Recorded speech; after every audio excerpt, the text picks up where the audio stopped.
Facebook is nanggaling sa pangit papunta sa maganda. So, yun ang ano natin. At tayo, ako naniniwala ako kahit na tayo ay mawala na rito, hindi talaga natin maano pa yun talaga. Praise God kung talaga ma-fulfill na natin yung perfection. Pero naniniwala ako na yung perfection mas makukuha pa ng anak natin, ng mga generation na susunod natin. Kaya nga hindi naman lahat si Moses nung pumunta sila sa Promised Land, hindi naman nakapasok si Moses. Ang nakapasok yung generation niya. Yung kay Joshua, hindi naman sila lahat is nakapasok din kaagad sa presensya ng kay Lord Jesus Christ. Kaya lang way sila. Sila yung way. Ngayon tayo rin ang way para dun sa ating generation na ma-fulfill nila yung talagang yung talagang fullness ng God.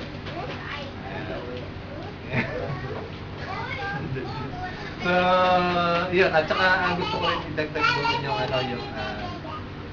yung kapantay din natin yung mga naglilingkod nila. Kaya nga sabi sa sa Bible, tayo nga rin kung tawagin is saint.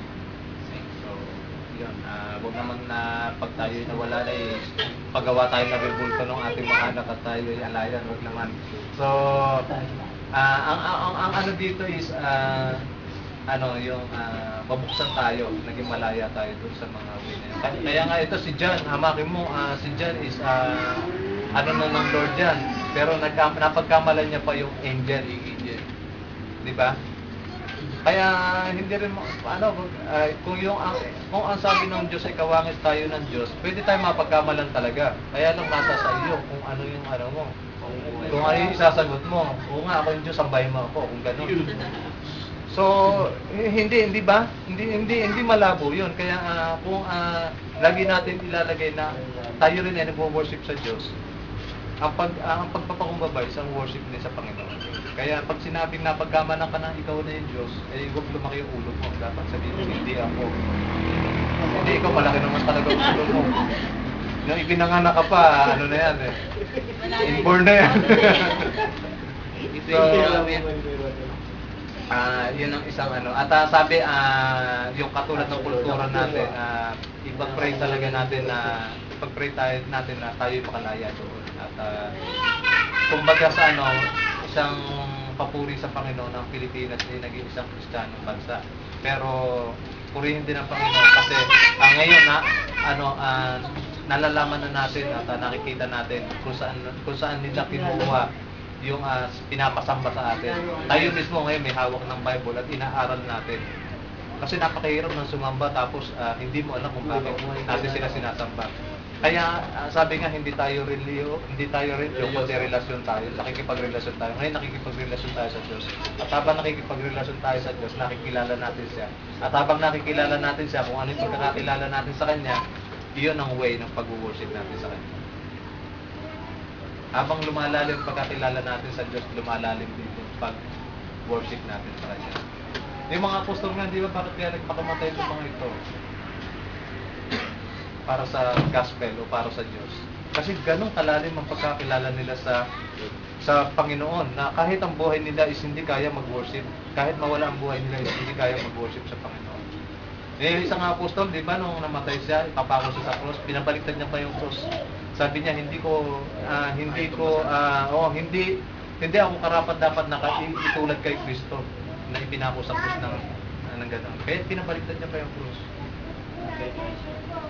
Hindi. So, yun ang sinasabi ko na pagka lumalim talaga ang relasyon niya sa Diyos, ganun din lalalim ang worship niyo. Kaya kung ano yung way ng pag-worship natin sa Diyos, doon nakikita kung gaano ang relasyon niya sa Kanya. Amen? Di ba? Pag hindi mo nakilala yung magulang mo, hindi mo i-worship ng gano'n.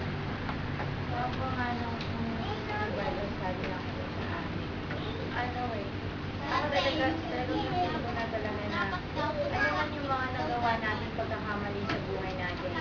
Totoo talaga na ito kalooban ng Lord. Dahil ito sa mga choices natin. Pero yun nga, hindi nag-iiwalang sa iyo ngayon. Dahil ako, para sa akin, itong pag-worship ko sa Lord or yung paglilingkod ko sa Lord, ito yung isang ako na pagbabalik na kung ano man yung pighating nagawa ko sa mga magulang ko, lalong-lalo na sa Diyos. Dahil syempre, unang-una buhay. So, mahalaga rin na bigyan natin ng importansya yung mga magulang natin dito sa mundong binigay sa atin. So ako, bilang Kristiyano, kaya rin ako talagang nagpupursige ako kahit na mahirap talagang maging Kristiyano dahil marami kang pagdadaanan, higit pa sa wala kang Diyos sa buhay mo o yung mga susuungin mong mga pagsubok. Pero, yun nga nasabi ko nga sa mami ko ng birthday niya na ito yung simple way ko, yung paglakad ko sa Lord ng pasasalamat ko at pagrespeto ko sa Kanya bilang magulang ko. At ganun din yun, mas lalo kong inaalay sa Lord yung lumalakad ako na ganito sa Lord dahil siya yung may lalang sa akin. Kapag meron man ako mga pagkakamaling desisyon sa buhay ko na hindi ko man masabing araw-araw sa mga magulang ko na mahal ko sila. Pero habang nakikita nila yung buhay ko na unti-unting dumidiretso dahil sa Panginoon, alam ko na ipapahatid ko na yung pagsisisi ko, yung paghingi ko ng tawad at yung pagmamahal ko sa kanila. Ganon din sa Lord. Habang tayo, kahit hirap na tayo, hilahod na tayo, nagpupumilit na tayo na hindi na natin kinukundina yung sarili natin sa mga bagay na nagawa natin.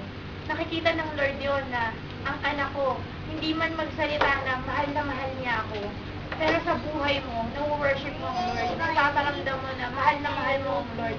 Kaya mabuti talaga na binigyan niya tayo ng privilege na makapag-worship tayo, na tinuturuan niya tayong lumakad ng diretso sa presensya niya. Dahil kung kinukundina natin ang sarili natin na marami kasi ako nagawa hindi ako karapat dapat humarap sa harapan ng Diyos, hindi ako karapat dapat maglingkod. Hindi yun ang tinitignan ng Lord. Mas lalo tayong, kung marami tayong nagawang pagkakamali, mas lalo tayong dapat lumapit sa Lord. Dahil sa paglapit natin sa Lord, talagang, na tayo nakataas na yung dalawang kamay natin, na sumusuko na tayo talaga sa Lord. Dahil ano man yung mga nagawa natin, nananampalataya tayo at naniniwala tayo, napatawad niya na tayo. Katulad ng mga magulang natin, kung ang mga magulang natin may puso talaga na lagi tayong pinapatawad. Di ba sabi nga din sa kanta na ginawa natin, marami man tayong pag-uulang, lagi kang nandyan. Yun ang kamay ng isang ina. Ang Lord natin, yan ang ama at ina natin. Kung gaano kahaba yung pasensya ng mga magulang natin sa laman, mas lalong mahaba yung pasensya ng Lord. At mas lalong naluluwalhati yung Lord kapag nakikita niya tayong lumalapit. Kaya ganoon din tayo, binigyan din tayo ng pagkakataon ng Lord na maging mga magulang. At yung mga wala pang mga anak, binigyan din kayo ng Lord ng pagkakataon na maranasan kung ano yung pagiging ama niya. At tayo ngayon, bakit tayong may mga anak ngayon, mas eager tayong makapasok sa kaharian ng Diyos. Kasi gusto natin, yung anak natin, maitama na, maging puro na siyang Kristiyano, hindi katulad natin na marami tayong mga pinagsisisihan, sana ganito, sana nung pinanganak pa lang ako, Kristiyano na ako. Pero kaya tayo nagdo-double time ngayon, kaya natin tinupursige, dahil nakita natin yung kabutihan ng Diyos. Sa pananampalatayang ko, sa pag-worship sa Lord, walang masama. Lahat mabuti, lahat may reward, lahat ibibigay sa iyo ng Lord ng blessing.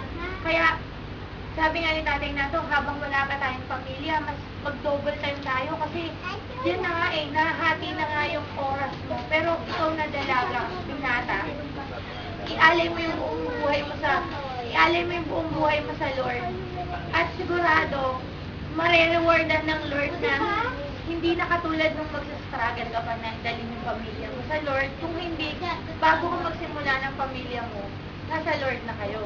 Kaya nga tayo ngayon, sinasabi natin, di ba, lagi tayo nagdadasal ng revival. Pero tayo ngayon, bakit tayo ngayon mga kabataan? Sabi nga, ang pinakamahirap dalhin sa church ng mga kabataan. Pero hallelujah, puro tayo kabataan. Di ba? Yung kabataan natin, napupunta sa Panginoon. Kumbaga, tayo na ngayon, yung henerasyon natin, tayo na talaga yung revival. Kailangan na lang natin ikilos at sumabay tayo sa agos ng henerasyon natin. Dahil tayong henerasyon, yung mga anak natin, yung mga magiging pamilya natin, taga-ani na lang sila. Tayo na ngayon yung gagapas, tayo na yung magtatrabaho. Kaya naniniwala ako na itong ginagawa sa atin ng Lord, every may gathering tayo na